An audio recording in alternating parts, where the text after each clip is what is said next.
কর্মচারী বিরোধী, দেশ বিরোধী, দেশের সম্পদ বিক্রি করে দেওয়ার প্রতিবাদে এই ধর্মঘটের ডাক দিতে হয়েছে আমাদের। আসুন, এ দাবি আপনার দাবি, এ দাবি দেশের জনগণের দাবি। দেশের সম্পদ যা আমরা তিল তিল করে ট্যাক্সের টাকায় যে সম্পদ তৈরি হয়েছে, আমাদের দেশের রেলের সম্পদ, বিমানের সম্পদ, জীবন বিমার সম্পদ, সেই সম্পদ আজকে বেসরকারি হাতে দেওয়া হচ্ছে লুট করার জন্য।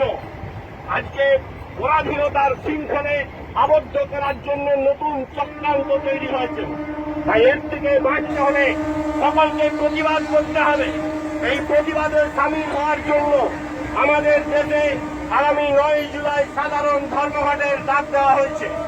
এই ধর্মঘটকে সফল করার জন্য সর্বস্তরের মানুষের কাছে আমাদের আহ্বান, এই দাবি যখন আপনার দাবি, আসুন সমর্থন করুন।